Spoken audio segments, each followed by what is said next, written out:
Hello students, good evening. कैसे हैं आप लोग? आई होप कि आप लोगों ने पूरा काम ओके कर लिया होगा। और अब आगे बढ़ेंगे हम लोग केमिस्ट्री को लेकर के। आज हम स्टार्ट करने वाले हैं इलेक्ट्रोकेमिस्ट्री। ठीक है, कुछ बेसिक फंडे सीखेंगे और इसमें न्यूमेरिकल करेंगे, क्योंकि ये न्यूमेरिकल बेस्ड चैप्टर है। इससे न्यूमेरिकल अक्सर आते हैं, तो इसको हमें अच्छे से समझना है। ठीक है, तो पहला चीज़ ये है कि इलेक्ट्रोकेमिस्ट्री पढ़ी क्यों जाती है, ये जानना ज़रूरी हो गया हमारे लिए। देखो, हमारी लाइफ में जितने भी सब्जेक्ट हैं उनका कहीं ना कहीं बहुत ही ज़्यादा इंपॉर्टेंस है। ठीक है, कहीं ना कहीं वो अपना रोल प्ले करते हैं। ठीक है, तो ऐसे इलेक्ट्रोकेमिस्ट्री का क्या इंपॉर्टेंस है लाइफ में? जैसे आप देखते हो, अपने मोबाइल की बैटरी देखते हो। ठीक है, कार में जो फ्यूल्स होते हैं या बैटरीज होते हैं, या फिर आप जो मोबाइल चार्ज करते हो, ठीक है, तो उन सब में इलेक्ट्रोकेमिस्ट्री का ही वर्क होता है। तो इलेक्ट्रोकेमिस्ट्री पढ़ने से क्या होता है कि आगे फ्यूचर में कौन सा बच्चा किस लेवल पे जाने वाला है, उसके माइंड का कोई कुछ पता नहीं होता है। तो वो जिस तरह से इंटरेस्टेड होगा जिस चीज़ में, वो उस लाइन में चला जाएगा। ओके, तो इलेक्ट्रोकेमिस्ट्री एक बहुत ही बढ़िया चैप्टर है, बहुत ही इंपॉर्टेंट चैप्टर है। वो चाहे आपके कंपटीशन के पॉइंट ऑफ व्यू से हो और चाहे आपके बोर्ड के पॉइंट ऑफ व्यू से हो, तो दोनों ही लेवल से एक बहुत इंपॉर्टेंट चैप्टर है। ओके, तो आओ स्टार्ट करते हैं, समझते हैं। तो इलेक्ट्रोकेमिस्ट्री में बेसिकली आपको पढ़ना क्या है कि जो इलेक्ट्रॉन होते हैं या फिर जो केमिकल एनर्जी होती है, केमिकल मतलब किसी चीज़ में केमिकल हो, उस केमिकल से जब इलेक्ट्रिकल एनर्जी में कन्वर्जन हो जाए, ठीक है, तो उस चीज़ को ही पढ़ना है हम लोगों को बेसिकली। ठीक है, डिटेल में। यानी केमिकल एनर्जी चेंज कर देती है, किस में चेंज हो जाती है? इलेक्ट्रिकल एनर्जी में। तो दैट इज़ इलेक्ट्रोकेमिस्ट्री। ठीक है, तो कभी रिएक्शंस पढ़ना है, तो ये सारी चीज़ें हैं। तो आओ स्टार्ट करते हैं। तो देखो, बेसिकली क्या होता है कि यहाँ से स्टार्ट करेंगे। सबसे पहला है इलेक्ट्रोकेमिकल सेल क्या होता है। ठीक है, तो इलेक्ट्रोकेमिकल सेल पढ़ने से पहले हम ये समझ लेते हैं इसमें क्या होता है कि जो ये स्टार्ट होता है रिएक्शन। ठीक, आपने बेसिकली छोटी क्लास में पढ़ रखा होगा सेल के बारे में। ठीक है, सेल में क्या होती है? केमिकल एनर्जी होती है, और उससे हम कभी किसी बल्ब को लगा देते हैं, ठीक है, तो इलेक्ट्रिकल एनर्जी जनरेट होती है, या और कोई इलेक्ट्रिक का काम कर लेते हैं, है ना। तो मोबाइल में बैटरी होती है, तो वो इलेक्ट्रोकेमिकल सेल्स होते हैं बेसिकली। तो जो सेल है यहाँ पे, डेनियल सेल हमारा है।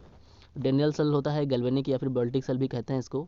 और एक होता है इलेक्ट्रोलिटिक सेल, वो अलग सेल होता है। ठीक है, तो अब देखें यहाँ पे कि जो डेनियल सेल है, इसके बारे में देखें। यहाँ सबसे खास बात ये स्टार्ट होती है कि ये चैप्टर स्टार्ट होता है, इसमें जो पूरी ये स्ट्रक्चर आप देख रहे हैं, यहाँ से आप समझ सकते हैं कि यहाँ पे ऐसे कहानी बनाई गई। यहाँ पे ये जो चीज़ लगी हुई है, इलेक्ट्रोड है ये, तो एक पॉजिटिव इलेक्ट्रोड लगा हुआ है और एक नेगेटिव इलेक्ट्रोड लगा हुआ है। बीच में ये जो बना हुआ है सॉल्ट ब्रिज है। ठीक है, ये सारी चीज़ें आपको किसी रिएक्शन में भी नज़र आ जाएंगी जब कभी इनका नोटेशन किया जाएगा।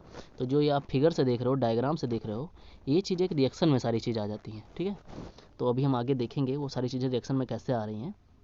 ठीक है, तो यहाँ पे आप देखेंगे, पहले टर्म समझ लें कि ये सारी चीज़ें होती क्या हैं। सॉल्ट ब्रिज क्या काम करता है कि जैसे कोई केमिकल रिएक्शन नहीं हो रही है, तो उसको और अच्छे से उसको प्रॉपर्ली कराने के लिए सॉल्ट ब्रिज का यूज़ किया जाता है। ठीक है, सॉल्ट ब्रिज में कुछ एक्स्ट्रा कैटलिस्ट डाले जाते हैं। ठीक है, एक्स्ट्रा हमारे एलिमेंट मिलाए जाते हैं। और यहाँ पे आप देखेंगे ये जो लिक्विड भरा हुआ है, ये लिक्विड नहीं है, ये इलेक्ट्रोलाइट है। ठीक है, इलेक्ट्रोलाइट है, ये ध्यान रखिएगा आप, इलेक्ट्रोलाइट है। और यहाँ पे क्या होता है कि जैसे ये हमारा पूरा इसमें इलेक्ट्रोलाइट भरा हुआ है, और ये हमारा क्या है? इलेक्ट्रोड है। ठीक है, तो यहाँ पे आप देखोगे कि यहाँ से इस तरफ के इस डायरेक्शन में फ्लो कर रहा है। ये कौन से आयन्स हैं? यहाँ पे देखोगे जिंक के आयन फ्लो करना स्टार्ट कर देंगे। और यहाँ से आप देखोगे ये कॉपर का है। और यहाँ पे देखो नेगेटिव टू पॉजिटिव ये फ्लो कर रहा है, तो करंट उसके अपोजिट डायरेक्शन में फ्लो करती है ना। तो ये करंट इस डायरेक्शन में फ्लो कर रही है। तो सारी बात यहाँ पे लगभग स्ट्रक्चर से समझ में आ गई है। बट अभी हमें और ज़्यादा जानना है, क्योंकि यहाँ पे रिएक्शंस हो रही है। यहाँ पे हो रही है बेसिकली रेडॉक्स रिएक्शन हो रही है। ठीक, अब ये रेडॉक्स रिएक्शन आपने अपनी छोटी क्लास में पढ़ रखा है। रेडॉक्स में क्या होता है कि दोनों चीज़ एक साथ होती हैं, जिसमें ऑक्सीडेशन और रिडक्शन एक साथ होती हैं, तो वहाँ पे रेडॉक्स रिएक्शन होता है। ठीक है, तो ये हमें देखना है कि ये कैसे यहाँ पे ऑक्सीडेशन और रिडक्शन दोनों एक साथ हो रहा है। ओके, तो बेसिकली आपको ये बिल्कुल पता होगा कि ऑक्सीडेशन क्या होता है, रिडक्शन क्या होता है, इसको ज़्यादा एक्सप्लेन करने की ज़रूरत नहीं है। बाकी सिंपल तरीके से आप याद रखें इसको कि एडिशन ऑफ ऑक्सीजन, ठीक है, और इसमें रिमूवल ऑफ ऑक्सीजन, इसमें रिमूवल ऑफ हाइड्रोजन, और उसमें एडिशन ऑफ क्या होगा? हाइड्रोजन, ये हो जाएगा। और इसमें लॉस ऑफ इलेक्ट्रॉन होता है। ठीक है, उसमें गेन ऑफ इलेक्ट्रॉन होता है। ये तीन बात अगर आप ध्यान रखेंगे तो आप बिल्कुल आसानी से समझ जाओगे कि रिडक्शन कहाँ हो रहा है, ऑक्सीडेशन कहाँ हो रहा है। ठीक है, तो नो प्रॉब्लम, ये तीन बात याद रखो आप। अब इसको ज़्यादा डिटेल में बताने की जरूरत नहीं है। ठीक है, आगे बढ़ते हैं। तो आप देखेंगे आगे। ठीक है, यहाँ पे ये देखिए दो इलेक्ट्रोलाइट हैं, यहाँ पे दो इलेक्ट्रोलाइट हैं, एक जिंक सल्फेट का, एक कॉपर सल्फेट का। ठीक है, तो देखिए जिंक सल्फेट में क्या होगा? जिंक के आयंस इधर होंगे और इधर कॉपर के आयंस होंगे। अब देखिए यहाँ पे इधर हमारा एनोड है और इधर हमारा कैथोड है। ठीक है। और आपको पता है कैथोड हमारा पॉजिटिव, एनोड हमारा नेगेटिव, ठीक। अब यहाँ पे क्या होगा, करंट किस डायरेक्शन में फ्लो करेगी, इस डायरेक्शन में अगर आयंस फ्लो कर रहे होंगे या इलेक्ट्रॉन फ्लो कर रहा होगा तो करंट उसके अपोजिट डायरेक्शन में फ्लो करेगा, मीन्स इलेक्ट्रॉन इधर करंट फ्लो कर रही होगी, ठीक है, इस डायरेक्शन में अपोजिट डायरेक्शन में करंट फ्लो कर रही होगी और इस डायरेक्शन में हमारा इलेक्ट्रॉन फ्लो कर रहा होगा, ठीक है। तो यहाँ पे आप बेसिकली देख सकते हो ये दो कंडीशन दे रखी हैं कि जब हमारा EMF एक्सटर्नल लेस देन हो जाए 1.1 वोल्ट से तो क्या केसेस हो सकते हैं, ठीक है। तो उसमें आप देखोगे कि इलेक्ट्रॉन फ्लो करता है कहाँ, जिंक रॉड से कॉपर रॉड की तरफ, ठीक है। तो करंट हमारा किधर फ्लो करेगा, उल्टे डायरेक्शन में, ठीक, उल्टे डायरेक्शन फ्लो करेगा क्योंकि इधर से इधर अगर हमारा ये फ्लो कर रहा है क्या, इलेक्ट्रॉन, तो करंट हमारी अपोजिट डायरेक्शन में फ्लो करेगी, ठीक है। और वहाँ देखेंगे कि अगर ये इक्वल हो गया, एक्सटर्नल EMF हमारा इक्वल हो गया 1.1 के, तो यहाँ पे कोई रिएक्शन नहीं होगी, यानी कि इक्विलिब्रियम स्टेट में हो जाएगा, ठीक है। तो ये एकदम से बैलेंस हो जाएगा, तो यहाँ कोई करंट नहीं फ्लो करेगा, कोई इलेक्ट्रॉन फ्लो नहीं करेगा, तो कोई केमिकल रिएक्शन नहीं होगी, ठीक है। तो ये दो कंडीशन आपके हल्का सा आपके माइंड में रखना है, ठीक है, समझते रहना है इसको। बाकी हर चीज़ आप देखते जाइए आगे हम लोग समझेंगे अभी इसका जो रेडॉक्स रिएक्शन यहाँ हो रहा है, क्या हो रहा है, एक एक इलेक्ट्रोड पे एक एक रिएक्शन हो रही है, ठीक है। तीसरा केस हमारा सामने आ गया है कि in case of more than 1.1 हो जाए एक्सटर्नल तो क्या होगा, तो वही चीज़ उल्टा हो जाएगी, यानी कि हमारे इलेक्ट्रॉन जो है इधर बहने लगेंगे, ठीक है, फ्लो ऑफ इलेक्ट्रॉन इस डायरेक्शन में हो जाएगा, तो करंट किस डायरेक्शन में हो जाएगी, इस डायरेक्शन में करंट हो जाएगी, ठीक है। बेसिकली अपोजिट, मतलब कि सीधा ये समझो कि फ्लो ऑफ इलेक्ट्रॉन जो होता है उसके जस्ट अपोजिट डायरेक्शन में होता है करंट, ठीक है। तो ये चीज़ ध्यान रखना है आप लोगों को। तो zinc is deposit at the zinc electrode and copper dissolve at the copper electrode, ठीक है। तो ये चीज़ होगी। अब यहाँ पे देखो होता क्या है कि जब ये इलेक्ट्रोड, जब जैसे यहाँ पे आप सॉल्यूशन लेते हैं या फिर कोई इलेक्ट्रोलाइट लेते हैं और इसमें आपने कोई इलेक्ट्रोड डाला, ठीक है, तो क्या होता है, ये इलेक्ट्रोड क्या होता है, इसके आयंस निकलने स्टार्ट हो जाते हैं। सपोज दैट ये जिंक सल्फेट है और यहाँ पे जिंक का एक इलेक्ट्रोड है, तो क्या होगा कि जिंक के जो आयंस हैं वो निकलना स्टार्ट हो जाएंगे, जिंक प्लस, यानी ये रिड्यूस होना स्टार्ट हो जाएगा, ठीक है। तो रिड्यूस होना स्टार्ट हो जाएगा मतलब क्या है, ये थोड़ा सा रिड्यूस होगी तो ये रॉड अपना शेप चेंज करेगी, ठीक है, यानी इसका शेप कुछ ऐसा हो चुका होगा, ये नीचे से क्या हो जाएगा, ख़त्म हो जाएगी थोड़ी सी, ठीक है। तो ये चीज़ होती है। और कभी क्या होता है कि जो इसके आयंस होते हैं इलेक्ट्रोलाइट के, वो इस इलेक्ट्रोड के ऊपर जम जाते हैं, ठीक है, इस पर जमना स्टार्ट हो जाते हैं। तो ये दोनों केसेस हैं, यानी कि रिडक्शन और ऑक्सीडेशन हमें समझना होगा, ठीक है।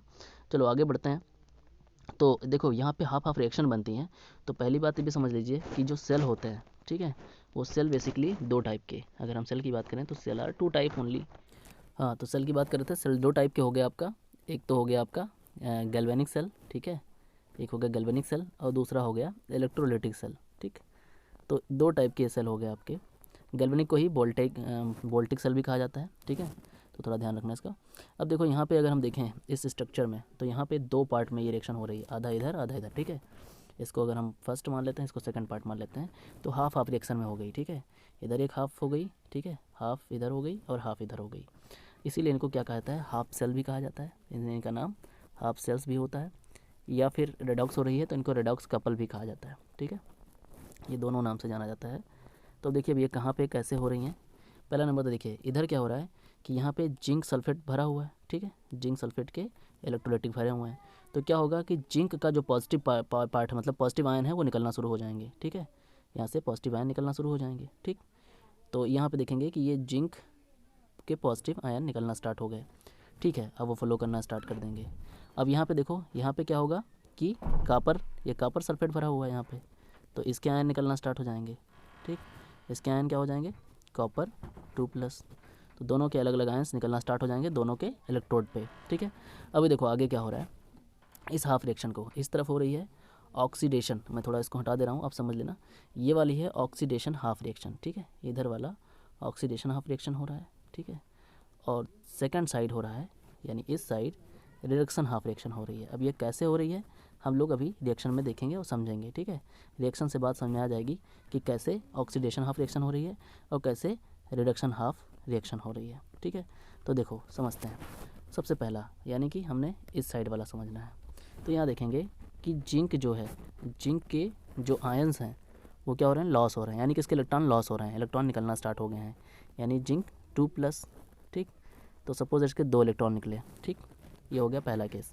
अब ये यहाँ पे देखो रहे हो, ध्यान से देखिए कि जिंक से क्या हो रहा है, ऑक्सीडेशन बढ़ रहा है, यानी कि ऑक्सीडेशन अगर बढ़ता है ऑक्सीडेशन नंबर तो यहाँ क्या हो रहा है, ऑक्सीडेशन हो रहा है, ठीक है। या फिर यहाँ पे लॉस ऑफ इलेक्ट्रॉन हो रहा है, तब भी ये क्या हो रहा है, ऑक्सीडेशन हो रहा है। तो ये पहला वाला केस हो गया, इसमें ऑक्सीडेशन हाफ रिएक्शन हो गई। बात समझ में आ गई अब क्लियर। तो ये ऑक्सीडेशन हाफ रिएक्शन। हाँ, तो सेकंड केस में, यानी फर्स्ट केस हो गया था, सेकंड केस में आपका क्या हो रहा है कि कॉपर में जो है इलेक्ट्रॉन जा करके ऐड हो रहे हैं, मतलब कि यहाँ पे गेन ऑफ इलेक्ट्रॉन हो रहा है, ठीक है। और तो गेन ऑफ इलेक्ट्रॉन की वजह से क्या हो जाएगा, यहाँ पे आप साफ साफ समझ सकते हो, गेन ऑफ इलेक्ट्रॉन का मतलब क्या है, रिडक्शन हो रहा है। तो यही होता है, यहाँ पे रिडक्शन हो रही है, रिडक्शन हाफ रिएक्शन इस साइड पे हो रही है, और इधर ऑक्सीडेशन हाफ रिएक्शन इस साइड पे हो रही है। तो एक तरफ हमारा हो रहा है ऑक्सीडेशन और दूसरी तरफ हो रहा है रिडक्शन, इसीलिए कैसी रिएक्शन है, रेडॉक्स रिएक्शन हो रही है, ठीक है। तो अभी बात क्लियर हो गई। फिर क्या हो रहा है, दोनों रिएक्शन को अगर ऐड कर दिया जाए, यानी पहला हमारा कितना था, जिंक, ठीक, और ये हो गया था जिंक 2+ लॉस ऑफ 2 इलेक्ट्रॉन, ठीक। उधर सेकंड साइड हो गया था कॉपर 2+, हाँ, गेन ऑफ 2 इलेक्ट्रॉन हो गया था, तो दैट इज़ कॉपर, ठीक है।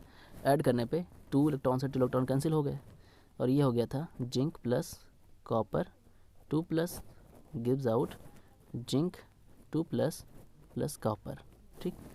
तो आप ये देख रहे हो रेडॉक्स रिएक्शन एक तरह से बन गई है ना। तो ये पूरा कंबाइंड रिएक्शन हो गई है, ये रेडॉक्स रिएक्शन यहाँ पे हो रही है। अब बात करते हैं ईपी यानी इलेक्ट्रोड पोटेंशियल की। देखो इलेक्ट्रोड पोटेंशियल होता है एक, और एक होता है एसईपी, मतलब कि स्टैंडर्ड इलेक्ट्रोड पोटेंशियल, ठीक है। ईपी को शो करते हैं ई से, ठीक है, और स्टैंडर्ड इलेक्ट्रोड पोटेंशियल को शो करते हैं ई नॉट से, ठीक है। अब देखिए यहाँ पे बेसिकली पहले हमें दोनों को समझना होगा। पहले यहाँ पे सपोज दैट हमारे पास एक कंटेनर है और उसमें क्या है, उसमें इलेक्ट्रोलाइट भरा हुआ है, ठीक है, इलेक्ट्रोलाइट भरा हुआ है। तो इस इलेक्ट्रोलाइट को अगर हम जिंक सल्फेट मान लेते हैं सपोज दैट, और यहाँ पे एक इलेक्ट्रोड पड़ा हुआ है इसमें, तो इस इलेक्ट्रोड का एक पोटेंशियल होगा, ठीक है, और इस इलेक्ट्रोलाइट का एक पोटेंशियल होगा। तो ये P1 और ये P2 मान लेते हैं, ठीक है। तो क्या होगा, इन दोनों का जो डिफरेंस होता है, ठीक है, वही होता है हमारा EP यानी इलेक्ट्रोड पोटेंशियल, ठीक। ये इलेक्ट्रोड पोटेंशियल होता है। और स्टैंडर्ड क्या होता है, जब सारे कंसंट्रेशन का, जितने यहाँ पे देखिए एक टर्म लिखा हुआ है कि one a concentration of all species involve in a half cell, ठीक है।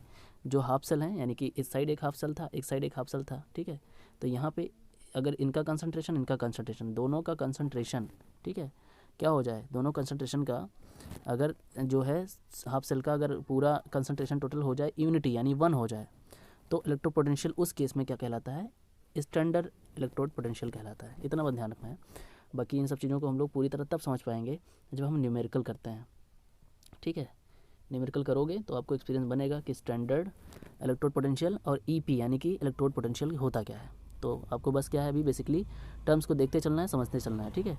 अब बात करते हैं ईएमएफ की, यानी कि वहाँ पे जो रिएक्शन हो रही है तो वहाँ इलेक्ट्रोमोटिव फोर्स क्या हो रहा है। मींस आप देखोगे कि 2 टर्म थे, यानी कि 2 साइड थे, एक इस साइड था एक इस साइड था, ठीक है। सपोज दैट ये राइट था और ये लेफ्ट था, ठीक है। तो इधर एक सेल था, इधर एक सेल था। अब दोनों का लेफ्ट और राइट, अगर दोनों सेल का अगर हम डिफरेंस, दोनों ईएमएफ का, दोनों हाफ सेल का अगर हम लोग क्या कर दें, जो है डिफरेंस निकाल दें, तो वो ईएमएफ हाफ सेल निकल आएगा, ठीक है।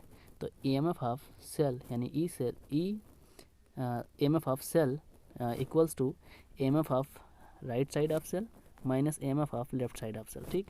तो ये हमारा जो हो जाता है, ये ईएमएफ हाफ सेल निकल आया है, ठीक है। इस मामले को ध्यान रखना क्योंकि इसी से सारी कहानी आगे बढ़ने वाली है, ठीक है। बस डिफरेंस निकालना होता है और कुछ नहीं करना होता है। तो यहाँ पे आप देखेंगे एक रिएक्शन लिखी हुई है, suppose that is cell reaction है। यहाँ पे आप देखेंगे कि एक हाफ रिएक्शन है, आप ये पूरा रिएक्शन लिखा हुआ है।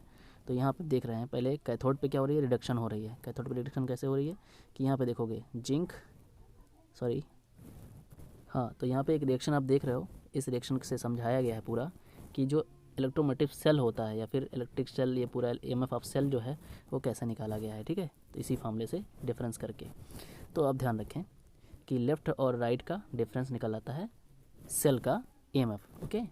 तो देखो यहाँ पे हाफ रिएक्शन, पहले पूरी रिएक्शन देखेंगे तो यहाँ पे देखिए जो एजी है यानी कि सिल्वर है, सिल्वर में क्या हो रहा है, सिल्वर में आप साफ साफ देख सकते हो कि यहाँ पे रिडक्शन हो रही है, ठीक है, क्योंकि यहाँ पे लॉस ऑफ ऑक्सीडेशन नंबर हो रहा है और यहाँ ऑक्सीडेशन नंबर इंक्रीज़ हो रहा है, तो यहाँ पे ऑक्सीडेशन हो रही है, ठीक है। तो अब ये दोनों चीज़ आप समझ गए हम, यहाँ पे ऑक्सीडेशन और रिएक्शन हो रही है। बाकी दोनों रिएक्शन यहाँ पे लिखी हैं हाफ रिएक्शन में, और इन दोनों हाफ रिएक्शन का क्या निकालेंगे, बिल्कुल उसी फॉर्मूले से दोनों का डिफरेंस करेंगे, ठीक है। अब देखिए यहाँ पे एक बात समझना है इंपॉर्टेंट कि ये जो लैंग्वेज लिखी होती है ये पूरी लैंग्वेज पहले ध्यान से समझिए। इसमें ये एक्चुअली पूरा स्ट्रक्चर ही लिखा हुआ है। अभी मैंने बोला था कि फिगर से आप देखेंगे फिर आपके सामने रिएक्शन आएगी, रिएक्शन सारी बात लिखी हुई है। यानी कि आप ये देख सकते हो आसानी से, यहाँ पे ये 2 रेख हो गया। पहला ये कॉपर का है, ठीक है, पहले ये कॉपर का है, ठीक, कॉपर सल्फेट, और दूसरा Ag, ठीक है, सल्फेट। तो यहाँ पे आप देखेंगे कि जो Ag है इस डायरेक्शन इस साइड वाला जो हो रहा है ये सेकंड हाफ है, और इस साइड वाला फर्स्ट हाफ है। तो यहाँ पे आप देखोगे कि कॉपर के आयंस बने, यानी कि यहाँ पे ऑक्सीडेशन हो रहा है, और दूसरा Ag से Ag प्लस से Ag बना, यानी यहाँ रिडक्शन हो रहा है। और बीच में डबल जो लाइन खींची हुई है ये सॉल्ट ब्रिज है, यानी जो सॉल्ट ब्रिज यहाँ पे बनी हुई थी, सबसे पहले आपने स्ट्रक्चर में देखा था सॉल्ट ब्रिज जो बना हुआ था, ये सॉल्ट ब्रिज को शो करता है, ठीक है। तो आप इस चीज़ को समझ ले ध्यान से कि इसमें सारी चीज़ें हैं क्या। यानी इस ये वाला हमारा फर्स्ट हाफ है, ठीक है, यहाँ पे क्या हो रहा है, ऑक्सीडेशन हाफ रिएक्शन हो रही है। ये हमारा सेकंड हाफ है, यानी रिडक्शन हाफ रिएक्शन हो रही है, और बीच में क्या है, सॉल्ट ब्रिज। क्लियर। अब देखो उन दोनों का डिफरेंस निकाला गया। तो यहाँ आप देख सकते हो डिफरेंस क्या है, राइट साइड का, यानी कि रिडक्शन, यहाँ पे रिडक्शन हो रहा है, ये लिखा हुआ है, यानी कि Ag जो है, Ag हमारा क्या है, सिल्वर है, सिल्वर का क्या हो रहा है, रिडक्शन हो रहा है, देख रहे हो यहाँ पे, और यहाँ पे ऑक्सीडेशन हो रहा है कॉपर का। तो देखिए यहाँ पे E राइट से E लेफ्ट माइनस किया गया, तो यहाँ आपका E सेल निकला है, ठीक है। तो आप समझ गए होंगे कि ये कैसे किया जाता है, ठीक है। बस इतना ध्यान रखें कि हमें राइट से लेफ्ट वाला EMF माइनस करने के बाद हमारा सेल का EMF निकल आता है। क्लियर। बाकी क्वेश्चन को अच्छे से समझने के लिए हम लोग इस पे थोड़ा फोकस करेंगे। जो आपके पास ये पूरा ये डायग्राम दे रखा है, ये पूरा जो आपका ये पूरा एक टेबल है, इस पूरे टेबल को आपको थोड़ा सा देख लेना है कि इधर ऑक्सीडेशन हो रहा है, इधर रिडक्शन हो रहा है, ठीक है। और ये बस इतना ही आपको हल्का फुल्का, बस पूरा आपको पढ़ने की ज़रूरत नहीं है कि आप पूरा एकदम से इसको रटने बैठ जाएँ। थोड़ा सा नज़र डाल दें इस पर कि ये कैसे चीज़ें कन्वर्ट होती हैं, किस में बनती हैं, कैसे इसका ऑक्सीडेशन होता है, ठीक है। बाकी चीज़ें आप न्यूमेरिकल करोगे तब अच्छे से सीख पाओगे। ओके। अब देखें फिर इंपॉर्टेंट चीज़ आती है नर्स्ट इक्वेशन, ठीक है। नर्स्ट एक साइंटिस्ट थे, उन्हीं के नाम से इक्वेशन बनी है। तो अब ये क्या हुआ कि इलेक्ट्रोड पोटेंशियल, ठीक है। तो नर्स्ट इक्वेशन से अभी एक इक्वेशन आपकी जनरेट होगी, बहुत अच्छी इक्वेशन है, उससे न्यूमेरिकल काफ़ी होते हैं। तो वो इक्वेशन ध्यान रखना है और कैसे वो इक्वेशन आई, ठीक है। बेसिकली पहले इस इक्वेशन पे नज़र डाल देते हैं कि वो इक्वेशन है कहाँ पे। तो यहाँ आप देख रहे हैं फाइनली ये हमारी नर्स्ट इक्वेशन लिखी हुई है, ठीक है। तो यहाँ लिखा हुआ है Nernst equation can be written as. तो नर्स्ट इक्वेशन हमें पहले सीखना होगा, इसकी प्रूविंग करेंगे हम लोग आराम से और समझेंगे कैसे ये चीज़ आई है। तो यहाँ पे पहले एक छोटा सा एग्जांपल या छोटा सा इन्होंने एक लिया हुआ है कि सपोज दैट m है, mn प्लस है, ठीक है। और वहाँ पे क्या हो रहा है, इसका गेन ऑफ इलेक्ट्रॉन हो रहा है, मतलब रिडक्शन हो रहा है, ठीक है। तो यहाँ रिडक्शन हुआ है, तो यहाँ रिडक्शन के बाद इसको कैसे लिखा गया है इस टर्म में, ठीक है। हाँ तो चलो चलते हैं, इसको प्रूव करते हैं नर्स्ट इक्वेशन को। देखो नर्स्ट इक्वेशन को प्रूव करने के लिए एक बात मैं यहाँ बोलूँगा कि ये जो आपको दिख रहा है ये आपको याद करना होगा, क्योंकि ये इसी से सारी चीज़ बढ़ेगी आगे। अब ये चीज़ कहाँ से आई है मैं इसको भी डिस्कस नहीं करूँगा, वरना आप परेशान हो जाओगे। वैसे ये थर्मोडायनेमिक्स आया हुआ है, ये पार्ट थर्मोडायनेमिक्स से लिया गया है, ठीक है। थर्मोडायनेमिक जब आप थर्मोकेमिस्ट्री पढ़ते हो, ठीक है, थर्मोडायनेमिक थर्मोकेमिस्ट्री में इस बात की जो अच्छे से एनालिसिस की गई थी, आपने 11th क्लास में पढ़ा होगा, ठीक है। तो हम लोग अब आगे बढ़ते हैं और इसको समझ लेते हैं कि ये कैसे हो। बस इतना स्ट्रक्चर ध्यान रखिए कि इसमें चीज़ें क्या हैं। सपोज दैट यहाँ पे कोई इक्वेशन है और यहाँ पे हो रहा है रिडक्शन, ठीक है। तो उसका जो कंसंट्रेशन मेजर किया जाता है, ठीक है, यानी कि इलेक्ट्रोड पोटेंशियल जो होता है उसका इलेक्ट्रोड पोटेंशियल क्या हो जाएगा, यहाँ पे देखेंगे m प्लस से m हुआ, मीन्स क्या हो रहा है, रिडक्शन हो रहा है। तो उसका स्टैंडर्ड जो इलेक्ट्रिक पोटेंशियल होता है, ठीक है, इलेक्ट्रोड पोटेंशियल होता है, उसमें से ये पूरी वैल्यू माइनस की जाती है। अब इसमें एक एक चीज़ें हैं, आपको ये फार्मूला अगर याद होगा इससे हम लोग आसानी से प्रूव कर पाएंगे। और बहुत सारे न्यूमेरिकल भी इसी से होंगे, क्योंकि इसी से आगे कंटिन्यू करोगे, क्योंकि जो नर्स्ट इक्वेशन प्रूव होने जा रही है वो इसी के बेस पे प्रूव होगी। तो जो क्वेश्चन आएगा आपको उसको ऐसे ही लगाना होता है, ठीक है। जैसे फिजिक्स में हमारे डेरिवेशन होते हैं, डेरिवेशन का जो पैटर्न होता है सेम उसी पैटर्न पे न्यूमेरिकल भी लगते हैं। तो ये पैटर्न बिल्कुल देख लीजिए क्या हो रहा है इसमें, ठीक है। यहाँ पे R हमारा गैस कांस्टेंट है, T हमारा क्या है, टेम्परेचर है, F फैराडे कांस्टेंट है, ठीक है। नीचे सारी वैल्यूज़ लिखी हुई हैं, आप आराम से इनको देख सकते हो और समझ सकते हो कि इनकी वैल्यूज़ कितनी कितनी है। जो गैस कांस्टेंट की वैल्यू है वो इतनी होती है, फैराडे कांस्टेंट की वैल्यू इतनी होती है, ठीक है। तो ये सारी चीज़ें हैं, आप देख सकते हो यहाँ से। और m हमारा कंसंट्रेशन है, कंसंट्रेशन, ठीक है। तो m हमारा यहाँ पे concentration of species, concentration of जो वहाँ पे मटेरियल है या फिर जिसकी बात करेंगे, ठीक है, या जो भी एलिमेंट होगा उसका कंसंट्रेशन, या कोई इलेक्ट्रोलाइट होगा, और ये स्पीसीज का कंसंट्रेशन, ठीक है। तो ये चीज़ समझनी होगी। इस पे हमें उठा करके सारी वैल्यूज जो पता होती है किसी भी रिएक्शन की, हाफ रिएक्शन की, वो पुट करते हैं, ठीक है। फिर आगे बढ़ जाते हैं। तो पहला केस ये रहेगा कि पहले आपको बेसिकली इस पे रखना होगा। तो यहाँ पे कंसंट्रेशन ऑफ उस इलेक्ट्रोलाइट का या फिर उस एलिमेंट का होगा, और फिर उसके बाद उसको क्या मानेंगे, यूनिटी, क्योंकि स्टैंडर्ड पे फिर देखना है, ठीक है। और यहाँ पे हमारा स्टैंडर्ड यानी स्टैंडर्ड इलेक्ट्रोड पोटेंशियल होगा, ठीक है, उसी सेम स्पेसीज का। तो आगे बढ़ोगे यहाँ पे आप देखोगे तो यहाँ पे सारी बात हो गई, और यहाँ पे देखो क्या किया गया है। मैं बेसिकली समझा दूँ, फिर इसको मैं डिटेल में समझा रहा हूँ।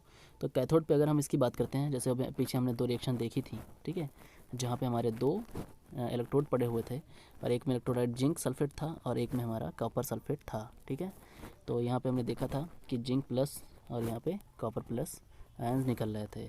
तो यहाँ देखेंगे कि लेफ़्ट साइड हमारा क्या हो रहा था, रिडक्शन हो रहा था। तो कॉपर आयन से 2+ आयन से कॉपर बना। तो स्टैंडर्ड से ये वैल्यू देखिए पहले यूनिटी मानी जाएगी। जब भी स्टैंडर्ड की बात करेंगे तो यूनिटी मानी जाएगी, तो यूनिटी पे ही, स्टैंडर्ड पे ही निकालना है आपको, ओके। तो देखिए यहाँ पे कितने इलेक्ट्रॉन हैं, नंबर ऑफ़ इलेक्ट्रॉन वहाँ पे था, एन की वैल्यू, वो शायद मैं आपको डिफाइन करना भूल गया। ये आप देख सकते हो इस फॉर्मूले में यहाँ पे, ठीक है। एन मतलब कि नंबर ऑफ़ जो इलेक्ट्रॉन है, या फिर नंबर ऑफ़ जितने उसके आयंस निकले हैं, नंबर ऑफ आयंस वहाँ पे रख दिए गए हैं। और अब आगे देखेंगे कि ये पहले हो गया, पहले हाफ रिएक्शन कैथोड की हो गई, यानी कि कैथोड को हमने लिख लिया। दूसरा केस हमने एनोड के लिए लिखा, तो जिसमें क्या हो रहा है, जिंक से जिंक प्लस, यहाँ भी हो रहा है रिडक्शन, तो इसके लिए भी हमने लिख लिया, ठीक है। फिर क्या करेंगे, दोनों का हमने पोटेंशियल निकाला उस फार्मूले से, ई सेल यानी कि ई राइट माइनस ई लेफ्ट, ओके। फिर उसके बाद हमने आगे बढ़ाया, और सारी वैल्यूज जो हमने यहाँ पे 1 by equation first, equation second, दोनों को हमने यहाँ पे लिख दिया, ठीक है, ये और ये करके, ठीक है। और यहाँ पे माइनस लगेगा पहले, तो ये माइनस अंदर जाएगा तो इसको पॉजिटिव बनाएगा, ठीक है। फिर आगे स्टेप लोगे, अब स्टेप लेने के बाद फिर ये वैल्यू, यानी ये दोनों वैल्यू इकट्ठा हो जाएंगी, और ये दोनों वैल्यू इकट्ठा हो जाएंगी, ठीक है। यहाँ पे आप देख सकते हो आसानी से। उसके बाद में तो यहाँ पे हमने देखा ये चीज़ें, है ना, और फाइनली फिर यहाँ पे ये दोनों चीज़ें इकट्ठा हो गई, और इन दोनों को हमने देखा इकट्ठा हो गई। और यहाँ पे फिर क्या हुआ, लॉग, ठीक है, अगर इसको मैं लॉग ए मान लूँ और इसको लॉग बी मान लूँ, तो फार्मूला होता है क्या, लॉग ए माइनस लॉग बी, जो कि क्या हो जाता है, लॉग ए बाई बी हो जाता है, ठीक है। इसका फार्मूला रहा, तो यही होगा log A by B, means यहाँ पे आप देख सकते हो कि इसने क्या किया है, यहाँ पे दोनों को अपॉन, ठीक है। तो बात समझ में आ गई होगी फाइनली, ये कैसे ये चीज़ें आई हुई हैं, ठीक है, क्या क्या किया गया है। बाकी अभी मैं इसको नॉर्मली समझा रहा हूँ, और हम लोग अभी नेक्स्ट जो हमारा लेक्चर आएगा उसमें हम लोग इस पर क्वेश्चन करेंगे, न्यूमेरिकल करेंगे, और इसकी और सारी डिटेल में बात करेंगे, क्योंकि नर्स इक्वेशन को मैं बेसिकली अभी थोड़ा सा बस आपको एक ओवरव्यू जैसा दे रहा हूँ। बाकी नर्स इक्वेशन एक बड़ी चीज़ है और बड़ा टॉपिक है इस चैप्टर का, और इम्पॉर्टेंट भी है, स्टार लगा लीजिए। आपके एग्जाम में कभी कभी सीधे नर्स इक्वेशन पूछ ली जाती है, और नर्स इक्वेशन के बारे में पूछ लिया जाता है, इसका यूज़ क्या है, कैसे क्या करते हैं, तो आप थोड़ा सा पढ़ लीजिए। बाकी हम लोग इसके बारे में और डिटेल में समझेंगे। जब तक न्यूमेरिकल नहीं करेंगे ये चीज़ समझ नहीं आने वाली कि ये चीज़ है क्या, ठीक है। तो इलेक्ट्रोकेमिस्ट्री लोगों को बहुत ऐसा लगने लगती है, बहुत टफ है, और बहुत इसके न्यूमेरिकल बहुत टेढ़े होते हैं, ऐसा कुछ नहीं है। पहले आप उसको समझना है, इसको लिखते कैसे हैं ये समझना है बस, ठीक है। फिर देखो इन सब की वैल्यू रख दी गई है, सॉल्व करके यहाँ पे हम लोग इस स्टेज पे आ चुके हैं। आर यानी गैस कांस्टेंट, ठीक है। और टेम्परेचर क्या होता है, टेम्परेचर हमेशा केल्विन में रख लेते हैं, और ये वैल्यू रख करके सॉल्व कर दी गई, और यहाँ पे छोड़ दिया गया है, ठीक। तो यहाँ पे हो गया, और एन मतलब नंबर ऑफ़ इलेक्ट्रॉन हो गए थे। अब देखेंगे, अब यहाँ पे आगे जैसे दूसरा इक्वेशन लिया गया है, उसको अगर हमें लिखना है, ठीक है, इसी टर्म में नर्स इक्वेशन में लिखनी है, तो क्या करेंगे। तो यहाँ देखिए निकल से ये हाफ रिएक्शन, ये बीच में सॉल्ट ब्रिज है, ठीक है। इधर हमारा लेफ्ट साइड है, इधर हमारा राइट साइड है। पहले आपको सीधा यही समझना होगा, ठीक है। तो ये आप समझ गए तो बस काम ख़त्म हो जाता है। तो सेल रिएक्शन आप देखोगे यहाँ पे, सेल रिएक्शन कैसे हो रही है, निकल यानी कि इधर से निकल से क्या बन रहा है, निकल, निकल का 2 ऑक्सीजन, 2 मतलब ऑक्सीडेशन हो रहा है यहाँ पे, ठीक है। और यहाँ पे रिडक्शन हो रहा है, यहाँ पे 2 इलेक्ट्रॉन जो है क्या हो रहे हैं, लॉस हो रहे हैं, और यहाँ गेनिंग हो रही है। तो आप देखोगे कि इसका जो रिएक्शन है, सेल रिएक्शन ऐसे लिख पाएंगे, ये सेल रिएक्शन है, इसी को सेल रिएक्शन बना के लिख दिया गया है। ये बहुत इंपॉर्टेंट बात है कि आपको सीखना है लिखना कैसे है, ठीक है। अभी आप सीरियस मत होइए कि नर्स इक्वेशन और ये सब क्या है कैसे है, पहले आप लिखना सीख लीजिए अभी, ठीक है। बाकी सेकंड लेक्चर में मैं पूरी तरह उसको प्रूव भी कराऊंगा। अभी मैंने उसको ऐसे ओवरव्यू दे दिया है आपके लिए, ताकि आप थोड़ा सा कर लो, थोड़ा सा देखो आप कर पा रहे हो उसको कि नहीं कर पा रहे हो। बाकी उसको मैं प्रूव कराऊंगा अलग से, ठीक है, नर्स इक्वेशन में अलग से प्रूव कराऊंगा पूरा, ठीक है, आपको क्लीन हो जाएगा। अब यहाँ पे हो गई इसकी सेल रिएक्शन, ठीक। उसके बाद नर्स इक्वेशन कैसे लिखी जा सकती है इस पर, Nernst equation E cell standard cell का, और उसके बाद फिर अब यहाँ पे देखोगे क्या, ठीक है, कंसंट्रेशन ऑफ निकल species and concentration of silver species, ठीक है। तो ये लिख दिया गया, बिल्कुल वही चीज़ लिखी हुई है, आप देख रहे हो नर्स इक्वेशन लिखी हुई है। फिर आगे बढ़ाया गया, अब यहाँ पे देखेंगे अब ये चीज़ क्या हो गई है। देखो जैसे मान लो जनरल, अब ये उसी चीज़ को समझा दिया गया। अब इन्होंने आगे आपको समझाने की कोशिश की है कि जनरली कैसे लिख सकते हैं। सपोज दैट यहाँ पे एक केस दे रखा है और उसको नर्स इक्वेशन में लिखना है आपको, तो नर्स इक्वेशन कैसे लिखी जा सकती है इसकी। ई सेल, स्टैंडर्ड सेल, ये तो आपके माइंड में होगा। फिर माइनस लिख के RTNF लिखना ही लिखना है, और उसके बाद लॉग लिख करके, ठीक है, लॉग लिख करके आपको इधर, यानी कि ये आपका समझ लो लेफ़्ट साइड है, ये आपका राइट साइड है, तो आपको क्या करना होगा, कंसंट्रेशन लिखना होता है। मतलब कि सी का कंसंट्रेशन क्या होगा, इसकी पावर चढ़ जाएगी। अगर आपने थोड़ा बहुत पढ़ा होगा तो आपको याद होगा, जब हम इक्विलिब्रियम पढ़ते थे तो वहाँ ये चीज़ होती थी, ठीक है। और इस पर स्मॉल हो जाएगा अपॉन, फिर इधर राइट साइड, ठीक है। तो ये क्या हो जाएगा, ए पे ए का कंसंट्रेशन, ठीक है, इसकी पावर ए चल जाएगी। और यहाँ पे एक्चुअली ये प्लस नहीं है, यहाँ कुछ नहीं है, इंटू रहेगा। और सेकंड केस में हमारा बी का कंसंट्रेशन, इस पर बी चढ़ जाएगा, ठीक है। तो ये बस इतना समझो कि पावर चढ़ जाती। तो ये हमारी एक तरह से हमने इसको लिख लिया है किस फॉर्म में, नर्स इक्वेशन के फॉर्म में। तो आई होप कि आप नर्स इक्वेशन के फॉर्म में किसी भी रिएक्शन को, किसी भी सेल रिएक्शन को लिख सकते हैं। तो ये नर्स इक्वेशन के जो फॉर्म्स हैं इसको आप बनाना सीख लीजिए और लिखना सीख लीजिए, तो नर्स इक्वेशन ओके हो जाएगी, ठीक है। अब बाकी हमें इस पर काम करना है अभी। यहाँ पे नीचे देखिए एक एग्जांपल दिया गया है, इसको कैसे लिखा गया है। क्वेश्चन में ज़्यादातर आपको क्या है, कंसंट्रेशन दे देते हैं लोग, कंसंट्रेशन दे देंगे तो आप सीधा क्या लिखोगे। अब ये मान लो कोई एक दे रखा है आपका, ये सेल रिएक्शन दे रखा है, ठीक है। तो यहाँ पे देखेंगे क्या हो रहा है, ऑक्सीडेशन, यहाँ पे क्या हो रहा है, रिडक्शन हो रहा है। तो आप क्या काम करेंगे, सीधा फार्मूला लगाएंगे।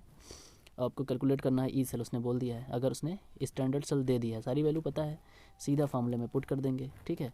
तो आप देखोगे ई सेल आपका ये पता था, यहाँ पे आपने रख दिया, और RT की वैल्यू सॉल्व होकर इतनी आती थी, आपने पीछे देख लिया है। लॉग लगाएंगे और फिर concentration of magnesium, concentration of silver, जो कि क्वेश्चन में आसानी से आपको दिख रहा है यहाँ पे, दोनों वैल्यू पुट कर देंगे और आप सॉल्व कर दोगे, आपको सीधा आंसर मिल जाएगा, ठीक है। मतलब इलेक्ट्रोड पोटेंशियल ऑफ सेल, ठीक है। तो बिल्कुल आसान था और देख लिया आपने, न्यूमेरिकल भी देख लिया। बट अभी मैं इसको नॉर्मली समझा रहा हूँ, अभी इसके बारे में हमें काम करना है और अच्छे से समझना है, ठीक है। तो आज का लेक्चर बस यहीं पे मैं रोक दूंगा, और बाकी ये कंटिन्यू रहेगी, आप टेंशन मत लीजिए। और नर्स इक्वेशन तक आप क्लियर कर लीजिए, बाकी हम लोग आगे इस पे और काम करेंगे। अभी नर्स इक्वेशन हमारा अगला टॉपिक जो स्टार्ट होगा, अगला लेक्चर जो आएगा वो एक्चुअली फिर यहीं से स्टार्ट करेंगे, नर्स इक्वेशन से, ठीक है। क्योंकि नर्स इक्वेशन के बारे में बहुत सारी बातें हैं जो अभी मैंने नहीं बताई हैं, तो हम लोग आगे भी नर्स इक्वेशन को प्रूव भी करेंगे और नर्स इक्वेशन से आगे की कहानी स्टार्ट भी करेंगे, ठीक है। तब तक के लिए आप लोग काम करते रहिए, जो भी आप बताया गया इसमें वो कर लीजिए और क्लियर कर लीजिए, ठीक है।